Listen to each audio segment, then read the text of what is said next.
కూర్చోవాలి మేడం ఇద్దరు నీ పిల్లం పిచ్చిది కాబట్టి గమ్మునుంది.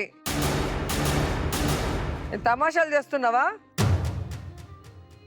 పిల్లలు కేసులు పెట్టనంత వరకే నీలాంటి మగోళ్ళు ఎంతమంది ఆడవాళ్ళతో అయినా తిరగచ్చు, ఎన్ని తప్పులైనా చేయొచ్చు.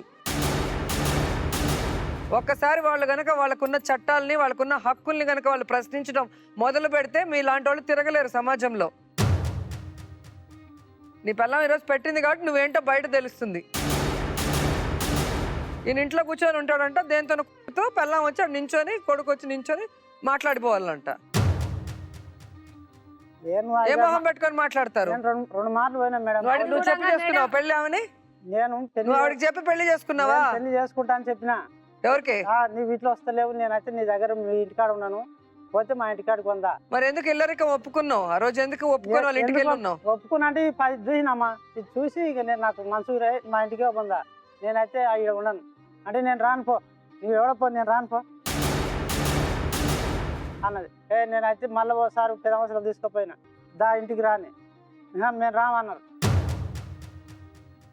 నేను రాను తీసుకొని వస్తే రాకుండా ఉంటారా మేడం? నువ్వు అప్పు చేసుకోతే 5,000 తీసుకొచ్చి అప్పు గృహాలు 5,000 అప్పు కట్టి ఇదే మీ ఊరు రాళ్ళకు 18,000 రూపాయలు నిన్ను 18,000 రూపాయలు మా చిన్న కాకాయ మా పాయల వాడు చచ్చిపోతే కాపాయన కోసం మోటార్ దింపుతాయి మేడం.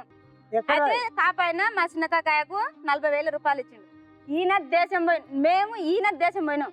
అయితే ఆ పైసల కిందికి ఈయన మేస్త్రి వచ్చి రాములు ఈయన దొరకపోయిన మేస్త్రి వచ్చి మా వరుసను పోస్తుంటే సేల్ కాడికి వచ్చి ఈయన దొరకొని పోతున్నాడు.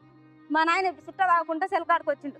ఏంది రాములు ఎక్కడ పోతున్నావు అంటే దేశం పోవాలంటే రాములు వచ్చిండు అని ఈయన అన్నాడు. అంటే ఎంకికి మళ్ళీ అన్నాడు లీలవాట రాని ఏంది రాములు అని ఇలా మేస్త్రిని అడిగాను. అయితే మామ పైసలు అన్నీ నేను మంచిగా దొరకపోతా అంటే సరే పోదాం పై ఇంటికి అని చెప్పి మా చిన్నతోనికి వచ్చి 18,000 రూపాయలు తెచ్చి అప్పుడు ఆయనకి ఏం ఇచ్చి ఈయన ఇంటికాడ ఉంచుకున్నాం. ఇంటికి ముందర జాగా ఉంది మేడం, ఆ జాగాకు 5,000 రూపాయలు ఈయన ఏం చెప్పుకోండు, మామ ఈ నుంచి తీసుకుపోయి నీ చేతకు ఉంటాయి, నువ్వు కట్టినట్టు ఉంటుంది, మా అన్నదమ్ముల మా మామ మలిపిన నీకు వస్తుంది అని చెప్పి ఈయన 1,500 ఇచ్చి 3,500 మా నాయన కాలేసి ఆడ 5,000 చోటు తెచ్చింది. పెబ్బేలు తెచ్చింది. ఆ పెబ్బేల పైసలు ఎవరు కట్టిండు? పైసలు ఎవరు కట్టిండు? 18,000 అంటున్నావు. 18,000 నేను కట్టినా. 18,000 భూమి పట్ట చేసుకున్నాడు మేడం గారు. అయ్యా బోర్ వేయాలంటే మనం సరే దేశం పోదాము అని బోర్కు పైసలు తెచ్చిచ్చినాం. బోర్ వేయకపోతే మళ్ళీ ఏం ఎక్కడ పోయింది అంటే అసలు మనం మళ్ళా కాపుదానం చేయాలని పిల్లలు ఎన్ని ఎట్లా పట్టుకొచ్చినావు? ఎట్లా పట్టుకొచ్చి సింత ఎట్లా కట్టేసి సపోర్ట్ చేయకుండా దేశం పోయిండు. నేను పోయినా నేను రాలే అప్పుడు, నేను పిల్లగాని పెట్టుకొని ఉన్నా అదే సీజను. ఏంటి పోయినా మంచిగానే పోయినావు. ఎవరు చెప్తే పోయినా కాదు, ఈవిడితో దేశం పోతున్నావు, ఈవిడ చేసినావు, ఈవిడ కొడుకు గంటూనే ఆవిడతో ఉన్నావా?